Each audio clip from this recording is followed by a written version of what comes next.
আজকে আমি প্রথম কালাই রুটি বানাচ্ছি। তো আমার কালাই রুটি বানাতে গিয়ে কি মানে মজার মজার ঘটনা বা দুঃখের ঘটনা ঘটেছে আপনাদের সাথে শেয়ার করি।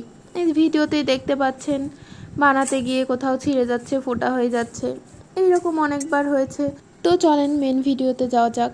প্রথমে আমি সুন্দর করে লবণ দিয়ে পানি দিয়ে সুন্দরভাবে আটাগুলোকে সেনে নিয়েছি। এবার ছোট ছোট করে রুটি বানিয়ে নিব।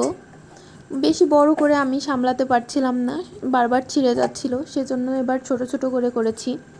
এবার রুটিটার দুই পাশে আমি সুন্দরভাবে পানি দিয়ে নিব। এইবার দেখেন দিতে গিয়ে কি অবস্থায় না হলো, মানে একবারও সুন্দরভাবে দিতে পারছি না। অবশেষে দিতে পেরেছি অনেকবার চেষ্টার পরে। অনেকক্ষণ পরে একটা সুন্দর স্বাস্থ্যবান একটা রুটি বানাতে পেরেছি, আলহামদুলিল্লাহ। এই যে আমার রুটিগুলা শেষ বানানো। তো থাকেন আপনারা সবাই, আমরা খেয়ে নিই, টাটা।